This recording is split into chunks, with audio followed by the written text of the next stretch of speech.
familiar face. He's a very regular person here on the podcast. He's known for the guy that rings the doorbell. Cobra is back, fresh off of winning Texas War. Yeah, thanks for having me. And being a part of a big return with Aries Alexander and presenting him a Venom Inc. shirt. Venom Inc., yep. So we got a lot going on since we last talked. We had that whole deal with Benny. Yeah. Looks like right now we're kind of he's doing his thing. You're focusing in probably on something else right now. Of course, I'm focusing on Takeover. Takeover, huh? Yeah, Takeover. Take over the whole scene, take over the shop, take over all of Texas. Everyone is saying they want to take over. We hear a lot of people claim that they're going to take over. There's a difference between saying and doing. Me and Aries, Venom Inc., we're doing. That's the difference. So that's going to be there's doers and there's people that just talk about. Yeah, exactly. There's people that talk about it. There's people that be about it. People say you talk a lot, though, too. Yeah, I talk a lot, but I also back it up, and I do a lot. You do a lot. My resume speaks for itself. All the championships I have, all the promotions, I'm so blessed and fortunate enough to be able to work with. I'm doing a lot. And the evidence is most recently is definitely the Texas War victory. Yeah, Texas War victory. I told you I was going to win, and I did that, right? How did you feel about your teammates? Obviously I did my scouting for Venom Inc. A lot of potential in that team, But at the end of the day, I like going based off of resume too. I like to look at history and everything. And although they're all very, talented, who knows? Who knows? I'm a man that's very much so very particular on timing. I don't want to just do things just to do things. Whenever we announce our next member, we're going to announce our member. And this was a pretty big member to announce. Yeah, Aries Alexander. Yeah, a lot of respect to that guy.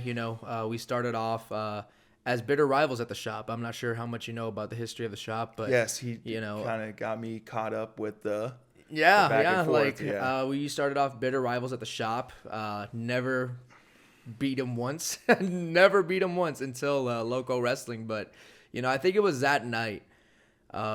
Me and Aries, we just earned a lot of respect for each other at Loco. Yeah. Because since 2023, we both have evolved quite a bit. He went on to then become the best period. I went on to become my version of the top of the food chain. The roles were kind of reversed in Loco. I went from being, the fan favorite at the shop to being the most hated at Loco.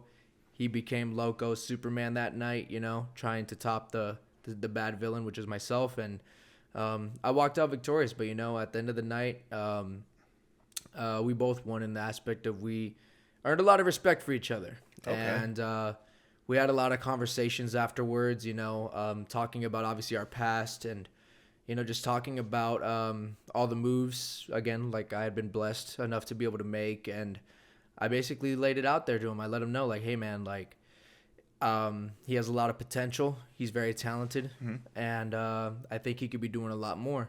If I'm doing a lot, I know he could be doing the same thing. It's just about changing your mindset. Once you change your mindset, now he's out with me, right? He's traveling all these promotions, making his name known and making an impact everywhere he goes. So I'm proud of him. Do you think that he is, I don't know if I want to say selling himself short, but he's not taking a full advantage of his own potential? I would say, feel like it's just the environment didn't allow him to do that? It's a bit of both. Okay.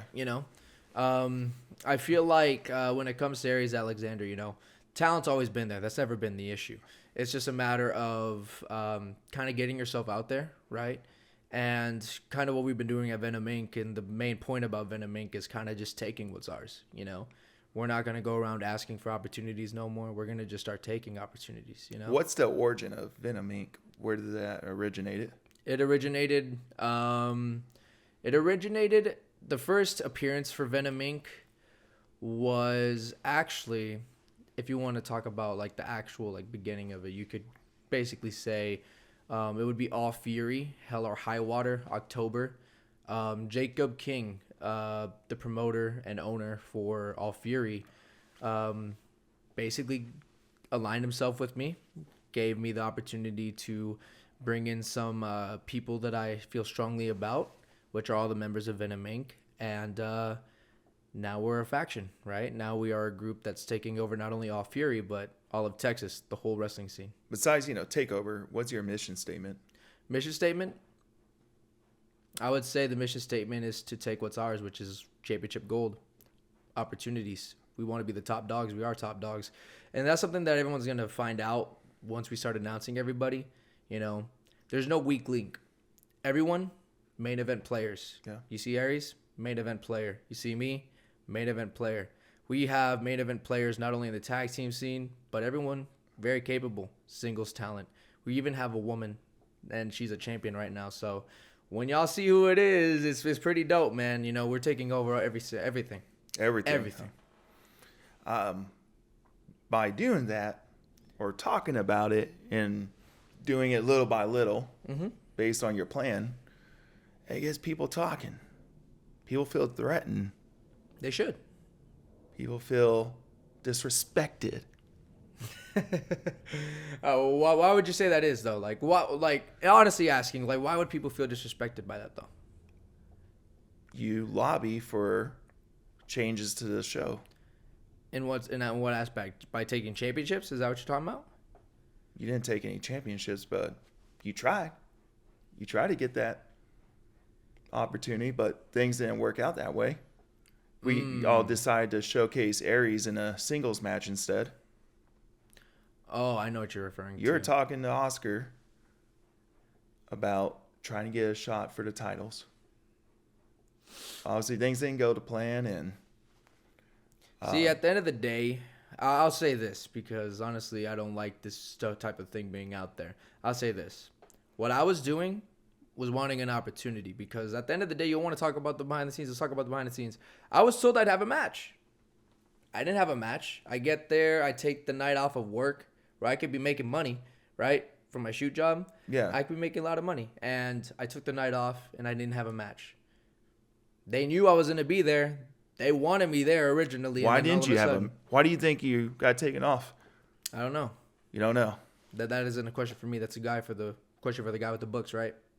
Ask him. Well, if you're top of the food chain, you're gonna try to get the answers, right? Yeah, I mean, at the end of the day, this is what it's about, man.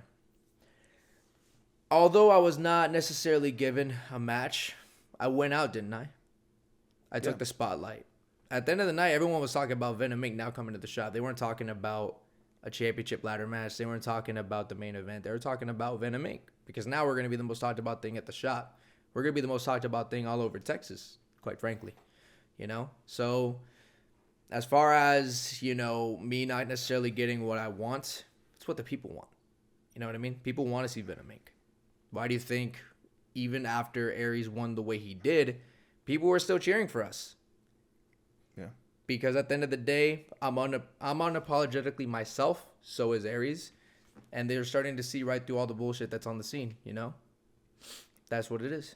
Are y'all like a collective of where y'all just are fed up with, I guess, the status quo? Yeah. We're fed up with the status quo.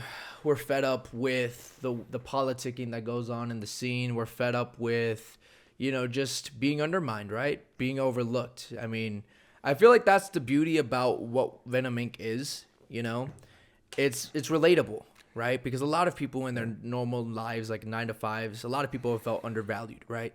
They feel like they're not taken full advantage of, like they're not being utilized the way they feel like they should be. They're not getting the opportunities they should be. They're being overlooked. They're being underpaid, right? Yes. But Venom Inc., that's us. But the difference is now we're pushed to that limit to where now, rather than playing by the rules, we're going to do what everyone else does. Start taking things, right? At the end of the day, there's a reason why there's a saying. The bad guys, they tend to always win, right? The good guys, they never tend to win. You know why? Because you play nice for too long, you're going to be taken advantage of. That's what happened to me at the shop. That's just one instance. Everything that you claim, that you said that for your reasons, what you're fed up with is the same on the opposing side, the way they feel towards Venom Inc., Cobra. Same mutual feelings.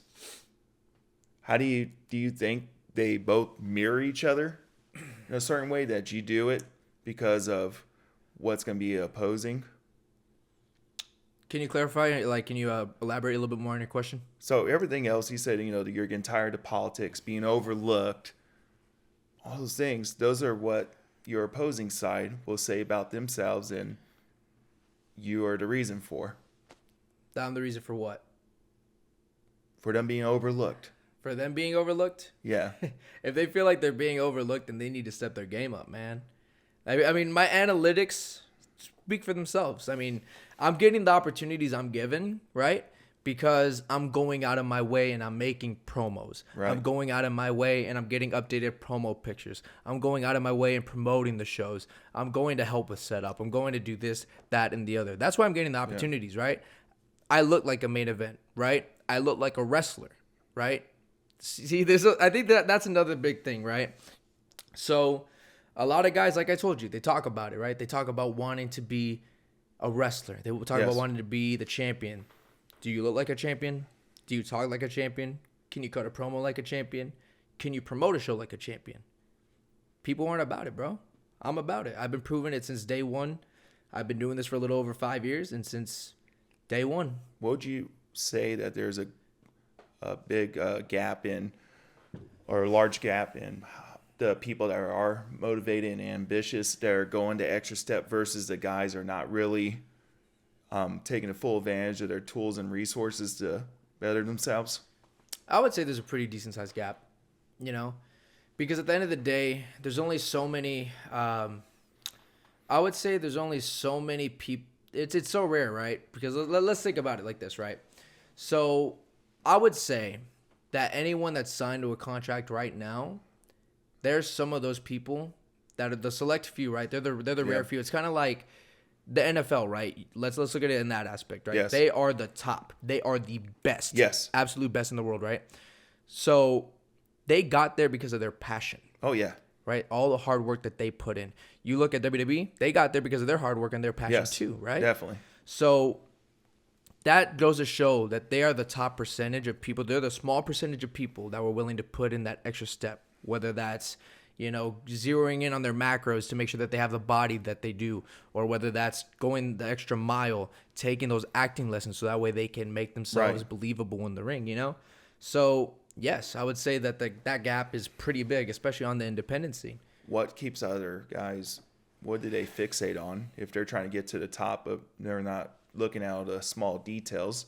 What do they get stuck on that prevents them from really being successful or exceeding where they're at currently? I feel like with a lot of talent, the wrestling's not the issue. For some, it is. Don't get me wrong. It just takes time, right? I think time fixes a lot of that issue. But I think for a lot of the talent, it just comes down to two things, right? It comes down to your ability for promos. At the end of the day, it's a very important part of this business. At the end of the day, it truly is. If you want to be a part of the more story-based matches, if you want to feel important, you got to have a good promo game. You got to connect with the crowd. But also, it comes down to character work, too. You got to be able to have a character that draws people in, whether that makes them hate you or love you. You need to be able to do one or the other, You can't be in between.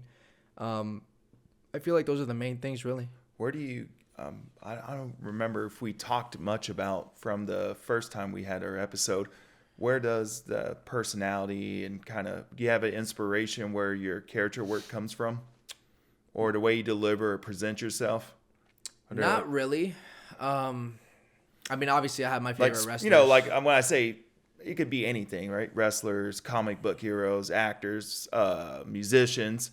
What are there any kind of sprinkles of different types of people out there that you kind of took and used that brick to add to your foundation? On top of your foundation?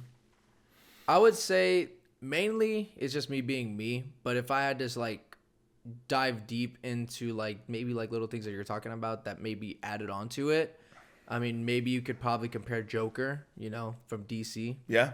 The villain, right? Because I'm a huge fan of Joker. I would say in wrestling, I'd have to say maybe a little bit of Edge, a little bit of even a heel Roman Reigns. Okay. You know what I mean? Or Dwayne The Rock Johnson too. Yes, definitely. CM Punk, especially CM Punk, because when it comes to my promos,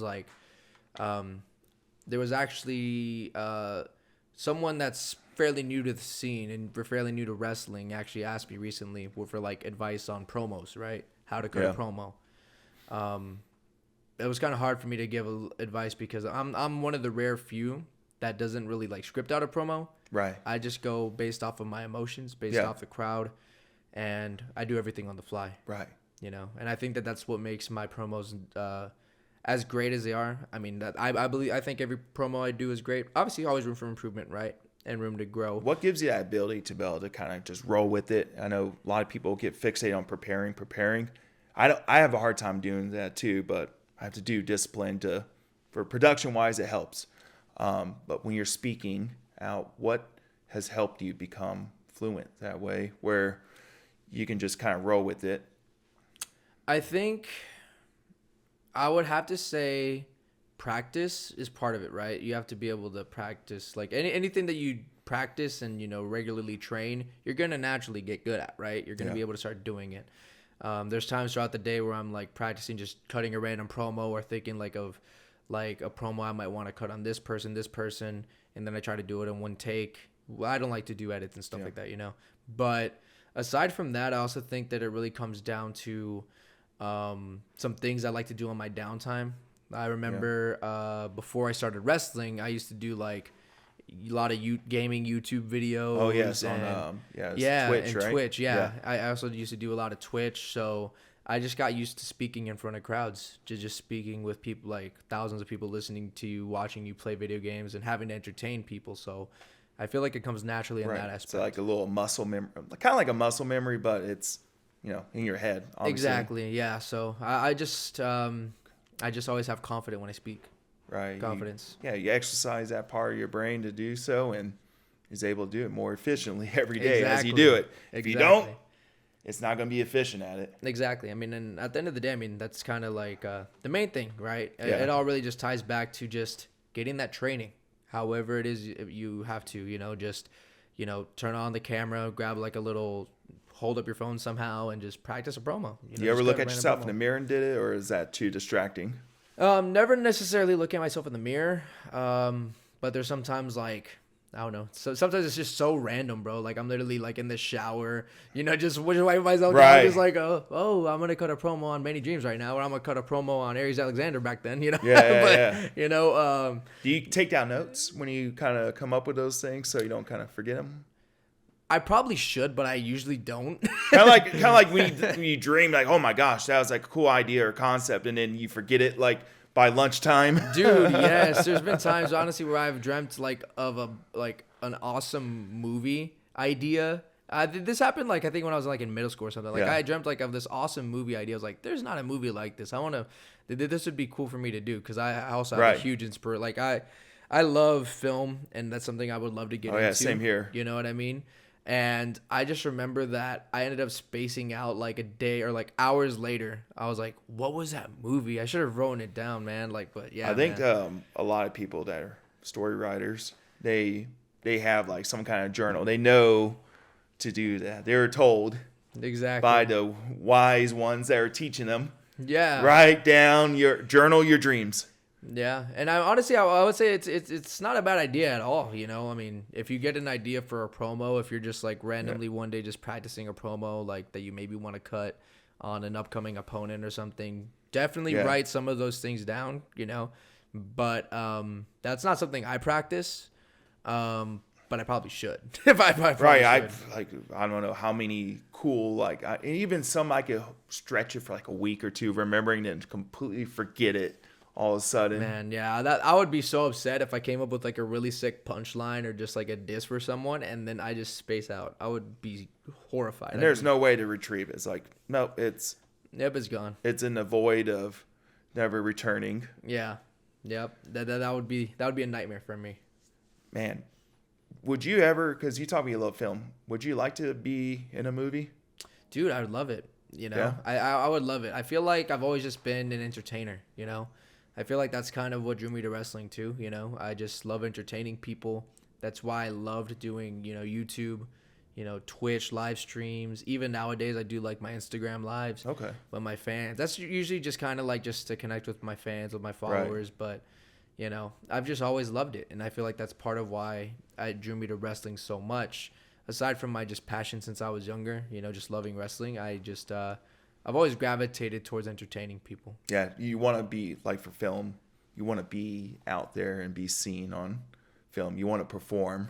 Yeah, and it's also part of like if you in a weird way too. It's also trying to just go above and beyond, man. I mean, you only have one life, so I would love to be part of that 1% that went out there, did what he set his mind out to do, and hopefully inspire the youth. You know, that's just what it's about for me. And sometimes, you know, some of us that get complacent later in life because we didn't take a risk, we got comfortable. Yep, and that's something I always preach to, you know, my people, like people that I'm around, and especially to those in my hometown. Like personally, I've just never wanted to be that person that always wondered what if, you know. Yeah. I would hate that, so that's why I went out and went all the way to Black and Brave in Iowa. That's why I spent those thousands of dollars and pursued my dream in wrestling, man, because it's a big, you know, you're taking a risk, and there's always, the failure sucks. It's a big setback if you do fail. But if you fail, even if there's a setback, at least you know what failure feels like. I was talking to Aries about it, and you know not to be intimidated by it because it's just a, you know, it's just a trial. See, but the thing is, what is failure? Let me ask you that. What's failure? I guess not accomplishing your goals. Why would you not accomplish your goals, though? Just personal reasons probably got in the way. I mean, that can be definitely one of those. I would say this. The number one reason why people fail at things when trying to chase their big dreams is going to be money. Potentially, yeah. Money. Money. If you don't have the cash flow and you're taking a risk on doing all these other things that costs a lot of money to break into and doesn't pay doesn't pay, you know, at least at the beginning. But when it does, if it does pay, you and your kids and grandchildren are set. Yeah. I would say this. What makes failure is when you stop trying. Genuinely. Yeah. Right? That's what makes failure. So for me, there is no failure because I'm not going to stop trying, you know? The day that I retire from pro wrestling or the day that I stop pro wrestling and trying to make it to the WWE, that's the day where I could say that I failed. But I don't see that in my foreseeable future, you know? I love what I do. I'm very passionate about what I do.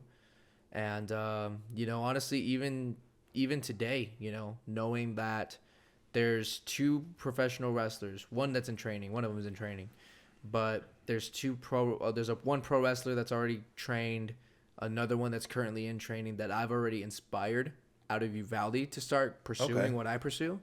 That means a lot to me, bro. Like Uvalde, we're starting to get out there in pro wrestling, and I'm blessed, man. And I know you build a nice bond with your fans.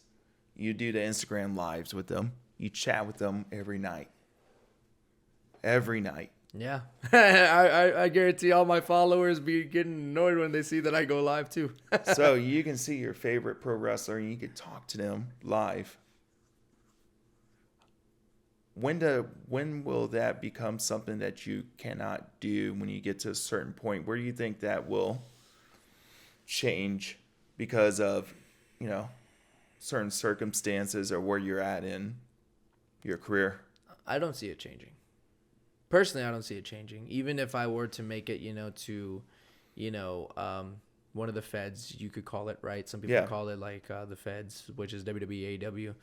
I don't foresee it changing. Obviously, that's just me right now. I don't know like how hectic the schedule is because I'm not living on that schedule. But that's something that I would definitely still want to do on a regular basis. Because at the end of the day, I mean, I just firmly believe, you know, we're all human, you know. Yeah. There's really no difference between me and you. We both have a heart. We both have a soul. We both have a mind. Right. We're all capable of the same thing. So even if I'm fortunate enough to have a contract, to have, you know, be able to do what I love for a living, right? Yeah. That doesn't necessarily mean I'm better than you or anything. So why not? Yeah. Why not? So that engage with your crowd, engage with their audience. And I feel like that's something a lot of talent don't utilize a lot. They don't utilize social media enough. You know, I see that sometimes, you know, we're making posts. That's cool and all. But what else are you doing to make them feel special, to get like those merch sales, to get those, you know, to get noticed? I feel like my fans are very passionate about what I do. And some of them even go the extra mile to travel all the way to Houston for my matches. Yeah. Knowing that I have fans from San Antonio, Uvalde, going out to Houston just to see me wrestle, that's crazy, bro. Yeah. Like, that's a 4-hour And they're drive. willing to sometimes sponsor you too, right? Yeah, even just, sponsoring me as well. Like, those are that's huge, Yeah. Because, I mean, sponsoring me only, like, maybe it'll sometimes get you, like, an autograph or a T-shirt. You never know, right? Right. But, like, these are all things that, I mean, to me, they feel like insane, right? Because at the end of the day, I'm not a nobody yet. I'm nobody yet. I'm me, but I'm not signed or anything. So it's crazy just to know how much support I have. But I'm very blessed and fortunate for it. And I know before we take our break at Texas War, you after the show you sold out your gear, right? Yeah, I Your sold merch? out of all my merch. Yesterday I had like also a limited like amount of my brand new T-shirts, but I sold out of that as well. It's just at the end of the day, it's about investing in yourself. I truly believe, and that's something I do a lot of. I make my own merchandise. I'm a hustler at heart. I was born and raised to be a hustler. So They got the shop now. There's more opportunity to be able to do that and really connect with your crowd and sell your merch, get them to represent. Yeah, and it's not even just always about just trying to get sales on merch, but it's truly about just connecting with your fan base, because at the end of the day, they're going to be the reason why I make it to the big stages. Yeah. They're going to be the reason why at some point I'll be able to hopefully, be able to just rely on my wrestling to pay the bills. So that way I don't have to worry about having, a second, a third job. Right, juggling fourth job. everything. You know what I mean? Yeah. So at the end of the day, it's showing love to them because they show love to me, so I got to give it my all. All always. right. With that being said, we're going to take our first break, and we'll be back with Act 2. Welcome back to Act 2 with Cobra here, top of the food chain, part back. of Venom Inc. Venom Inc. Let's talk about before Cobra and talk about before Venom Inc. Okay? All right, what's up? What did you do as a kid whenever for your hobbies or anything else? Did you have interest? Did you wrestle with your friends or anything like that? Oh, of course, yeah. I feel What like, y'all used to do when you wrestle? Did you fuck up anyone? Oh, of course, all the time. I feel bad for my cousin. I think I fucked up his back so bad he had to go to a doctor, go to a chiropractor. I used to be pretty rough, man. Yeah, I was a little violent in that aspect, but I remember giving him AAs on like dirt and stuff like that. That was crazy. Oh Yeah, my it's God. like, what the- I mean, I had a size advantage, I guess. I don't know. I was a very confident individual. Right. Needed to establish my dominance, not only on the trampoline, but anywhere, right? Yeah. I definitely did not pay attention to the "Don't try this at home" ads that WWE no. used to do on the DVDs. But outside of that, just like obviously like wrestling on the trampoline and stuff with friends. Did you ever do it in a pool? Oh yes, obviously in the pool, right? Yeah, That you was could another practice place. all your slams. Yeah, nearly drowned myself to death, but Yes, because you have to get underneath to get them ready for the power bomb or whatever you're gonna do. especially if they don't want to do it, they just hold you underwater like, nope, Yep. we ain't doing this. I used to be really involved with football. I've always had a love for football. To this day, I wonder what would have happened if I would have ever stuck with it, right? Living with what ifs now, right? Yeah. I definitely regret not playing in high school and stuff like that, but You played middle school? middle school, yes. It was junior high where I stopped playing. Yeah, I mean, I always loved football. Even to this day, I love football. And then what else? I also was really big on video games. So video games was also something else I have always had a love for. What do you like about video games? I feel like they're just entertaining, right? And then some of them are very good with storytelling. It's another great way to keep You up like with being friends. part of a story and living it through, I guess, a character on screen. You have that control of. It's kind of like a movie you can actually control. You know what Yeah. I mean? Like you can control exactly kind of like how things play out to a degree. So it's fun in that aspect. That definitely, I know we talked before in the first episode, like Halo. They always had a whole story arc that was cool to be able to play through. Yeah, that one. That's one good one. There's also The Last of Us. I really Yes. praise The Last of Us. I love The Last of Us. That story is so good. Like I love both those games. Another good story game is like recently the Marvel Spider-Man games. Those have been really good too.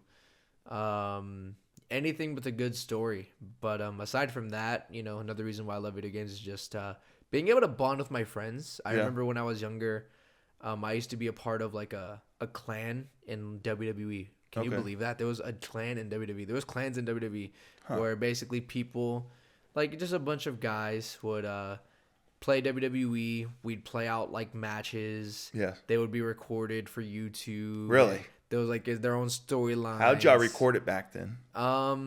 Well, at the time, the person that was actually running the clan, I think he was using just like a camera. He didn't have like a video capture card or anything like that. But at some point, he actually ended up getting a capture card and started like, you know, capturing the film or capturing the gameplay. But yeah, man. I mean, we were having our own storylines, cutting our own promos, stuff like that. It was like basically a wrestling show, but Did you WWE. create your own self on one of those 2K Of course, games? I looked Even though you talk about Benny Dreamz being a creative wrestler, you created your own self. Were you Cobra when you create yourself on? I was, man. I was. You know, back then when I was a kid, I definitely was doing that. You know, looked nothing like myself. Yeah. But hey, you're limited, I guess, based on the graphics back then. Yeah, no, I mean, not even just that, man. I guess I was creating what I wanted to look like. I look nothing like that character nowadays, but you know, it was fun. I guess that's also kind of where the dream kind of like really was starting to really form itself. You know. Yeah. Little did I know I was actually gonna end up pursuing pro wrestling, so it's really cool to see how things play out. How old were you when you decided to pursue again? I didn't decide to start pursuing pro wrestling until after high school. So I want to say I want to say 19 or 20. Okay, so you were pretty set on it. You did it pretty soon after high school. It wasn't like you sat on it and be like, "Ah, fuck it, I'm gonna do it." Yeah, it happened a little bit after high school. I was just working in the oil fields at the time and went to a show, went to Hell in a Cell, San Antonio, and that's where it all happened, at that show. I was at the Hell in a Cell.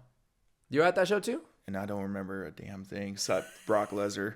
My friends came down. I've met them before, like different shows before. And they love fireballs.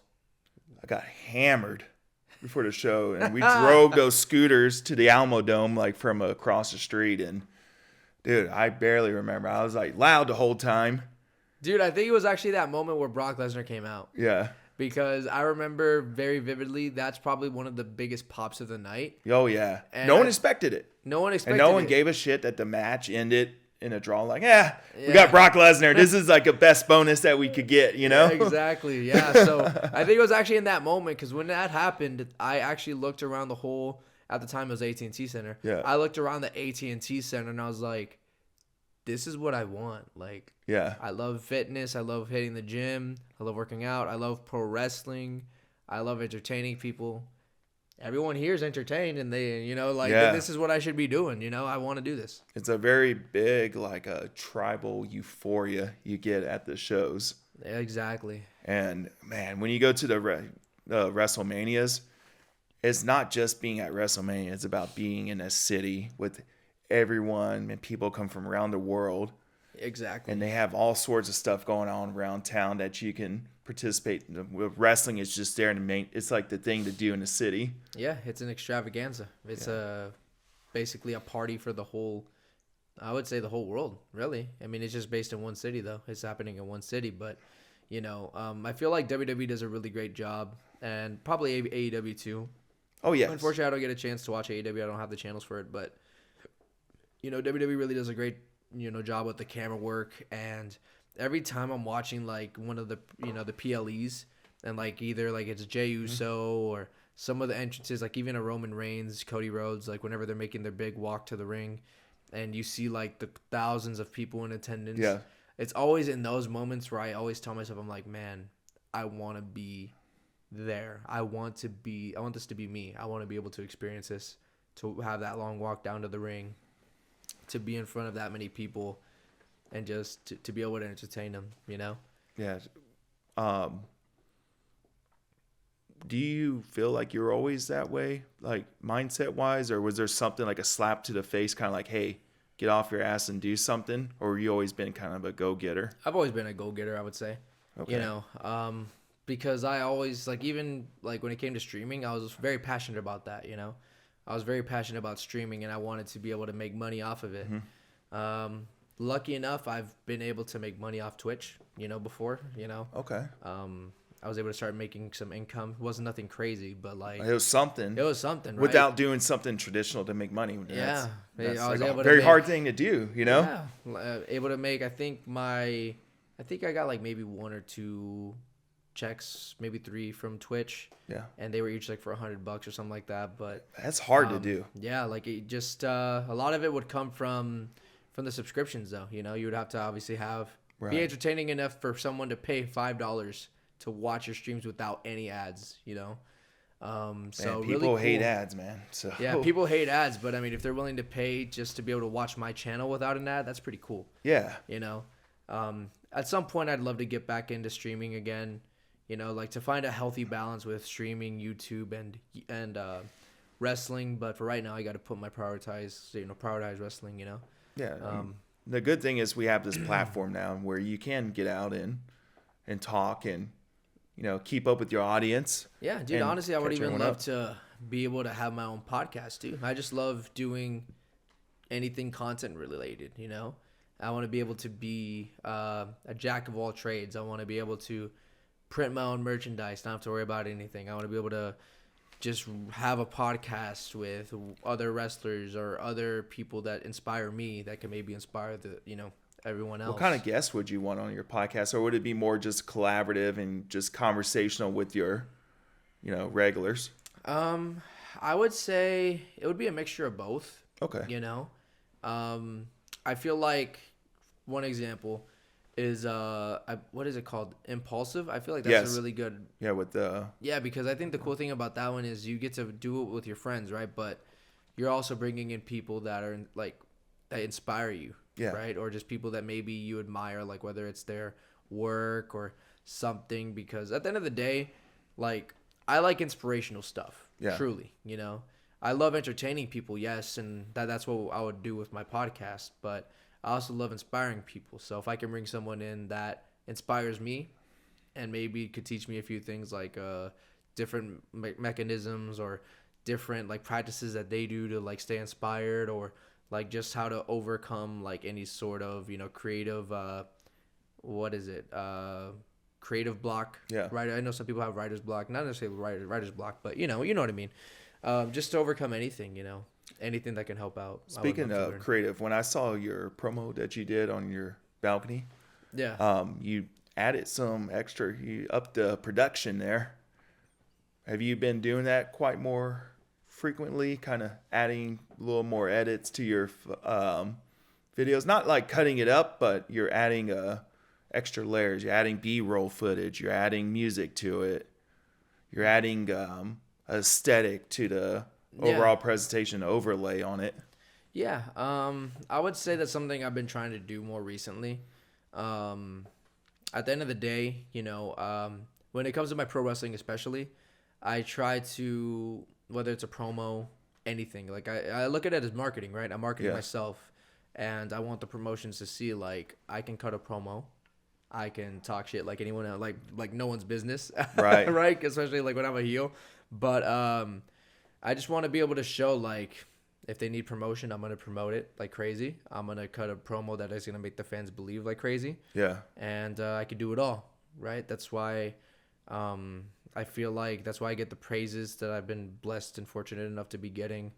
I know more recently Jaime Martinez, a big shout out to Jaime by the way, promoter and owner of Loco Wrestling, recently actually went on Facebook, and he gave me props. He gave me praise and said that I'm one of the best champions, or the best champion that he could ask for, because of a lot of what I do. And it's the little things, right? It's just seeing things like that where it truly means a lot to me, because at the end of the day, like it's easy to kind of feel like maybe you're not being I guess you could say valued Yeah. right? Or just maybe feel like you just aren't doing enough.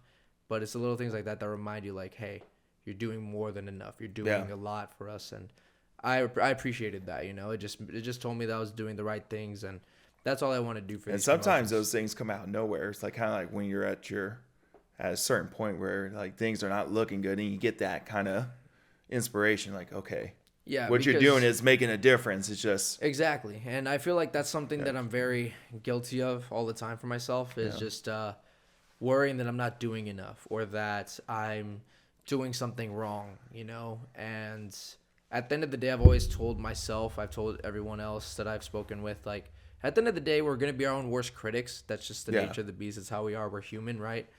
But I've been doing my best to practice what I preach and, just always just taking a look at your environment, taking a step back, just taking a deep breath and seeing how far I've come, man. I don't think it's by mistake that I've been able to have all the debuts I've been having, being able to work with all the promotions I'm working, being able to have all the championships I have. I don't think it's by mistake. I think it's by, the hard work I've put in. And now when you say being your worst being your worst Critic. being your worst critic, there are a lot of critics in wrestling. There is. And it is pretty brutal. Underneath the magnifying glass, like they're looking for anything. And you think that after all that, you yourself are your worst critic. Exactly. And the reason why that is because, for anyone that's actually watching like on YouTube, they'll probably be able to see like I have like body armor tattoo, right? In the body armor, you can see like different markings, like different scratches, different like breaks in the armor, basically kind of symbolizing like although I've been through a lot, I'm still here to this day. Because at the end of the day, man, like I feel like when it comes to especially being a pro wrestler, right? You have to have thick skin to survive in this business. Yeah, definitely. And that's because you're going to hear a lot of fucked up shit. You're going to hear whether it's from the fans, whether it's from, the talent, promoters, trainers. Yeah. It's a very toxic environment. It can be. And I feel like I do a really good job of, taking those punches in stride and just keep working. But at the end of the day, even though I'm able to block out all the noise that's on the outside for the most part, I always want to be the best, and I'm a perfectionist. So if anything goes wrong, for example, like in a match, like if I feel like a match is not up to standard, I'm going to beat myself up about it because at the end of the day, now I'm worried, oh crap, like what if that promoter's not going to bring me back because this match didn't go exactly the way we wanted it to go, you know what I mean? So at the end of the day, I'm always going to be my own worst critic, and I'm really going to be the one that beats myself up. That's usually what happens. Okay. Even when it comes to, me hitting the gym, I'm my own worst critic. Like, I look at it like, shit, dude. Like, I've been hitting the gym for all these years. I still don't have any abs. Like, what's going on here? You know what I mean? Like, It's just one of those things. Just like, at the end of the day, I just want to be the best version of myself that I can be. Yeah. So, what are you doing to kind of help yourself, not criticize yourself, but help, lift yourself up? I think a lot of it just comes down to self-reflection. Truly. Okay. A lot of self-reflection and looking at myself and just learning to love myself, right? I feel like that's something that I've had to get really good at. I feel like nowadays I'm really good at it. I feel like a little too good at it, some would say, especially whenever I have to amplify it to 1,000, especially for wrestling. But just realizing that, I am in pretty good shape. You know what I mean? Like, especially whenever you look at the whole wrestling scene in general, not a lot of people look like wrestlers. There's some, again, like we talked about earlier, some don't really look the part. Okay. And that's not necessarily for faults of their own. Sometimes it comes down to genetics, I guess you could say, or maybe it's just a little harder for some people to put on muscle. But, that's kind of where I learned to give myself some grace, because at the end of the day, it's just about, I guess you could say faking it till you make it. But I also feel like I've gotten to where I'm at now because I am confident. Yeah. What is it? Perception is reality. Yes, definitely. I truly believe that. And I also believe in manifestation. I believe those two things are very pivotal. And with a lot of like the self-help books I listen to, they really talk a lot about perception is reality. Yeah. You kind of gotta speak it into existence, or else you're gonna give up. You know what I mean? Like Right, if right, I right. talk down on myself, like, oh, I'm just a flat slob, I'm never gonna be anything. Of course, I'm never gonna be anything because I already looked down on myself and I've already given up. Right. But if I'm talking about myself, like, oh, I'm the man, I'm looking good, then I'm gonna keep working hard, so I keep looking good. You know what I mean? Yeah. It's just about your mindset at the end of the day. It's truly all in your head. And there's actually a book called "It's All in Your Head" by Russ, by the way. A lot of people already know I love Russ. Like that's my dog right there. That's my favorite artist. But yeah, really good self-help book. I definitely recommend anyone goes out and listens to it because I truly do believe it is all in your head. Truly. And, you know, I think one of the hardest things is when you have a certain idea, a vision, and it's in your head, and you expect people to understand it when you project, it's always the opposite. Yeah, man. And I feel like that's something too. Like, I feel like that actually reminds me of a story. So back then when I first was considering, pursuing pro wrestling, the amount of support I did not get was insane. You know, I thought that, people like there would be more people that supported it, right? Yeah. There was, I had friends that asked me or like would say like, oh, you want to pursue pro wrestling? Like, why not boxing? You're pursuing that fake stuff. Right. Why not boxing? Why not this? Why not MMA? Yeah. Like that stuff's real. And or like I would even have like even my parents, which not taking shots at them, but like at first they were like against it because they're like in their head it's like you're gonna spend how many thousands of dollars, to do this, and how many months are you not gonna be working? Like they were thinking of the worst stuff, but it's stuff like that where if some people hear a no from the right person, that could be the difference between them chasing their dreams and not just living with that what if. Right.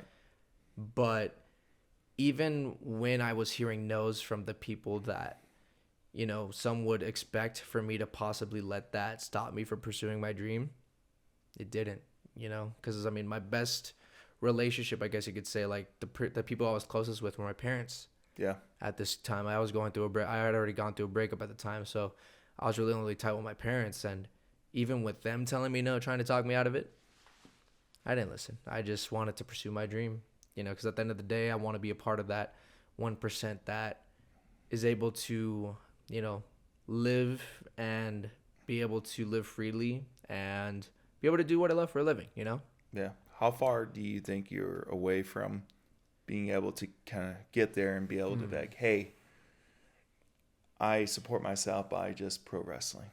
And, things related to your pro wrestling, like your outside social and all that stuff, Yeah. Honestly, man, it's kind of tough to tell.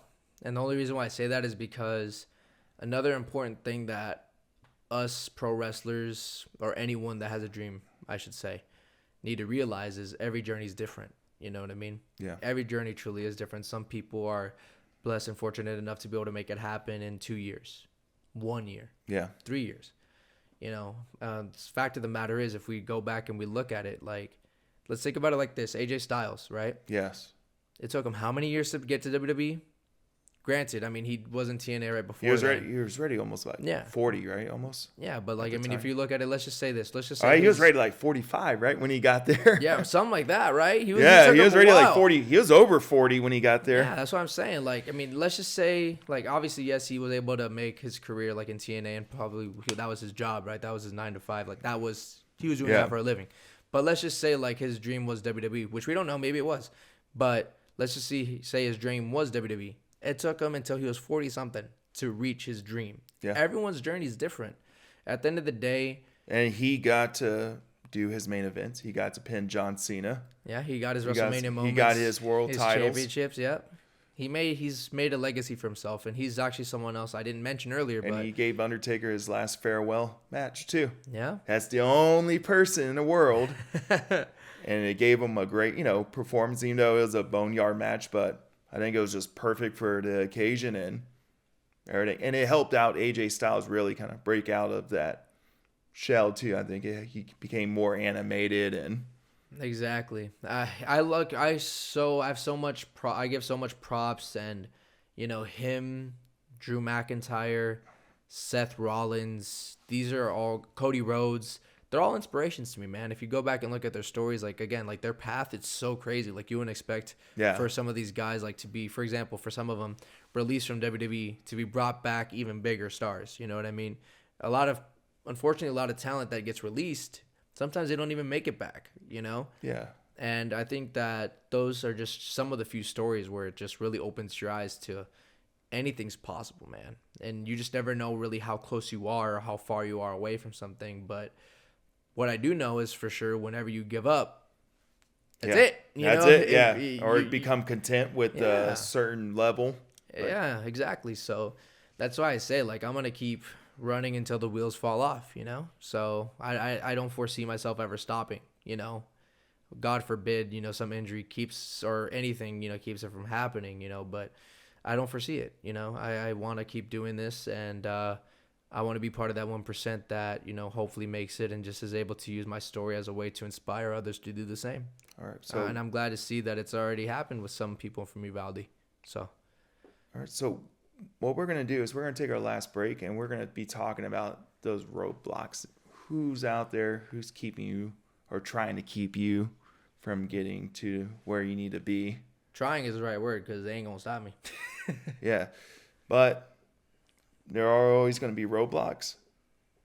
That's part of the process, and we're going to talk about them. All right? We'll see how big of a roadblock it really is for you, or if it's just a speed bump. But we'll get back with y'all for Act 3 right after this break.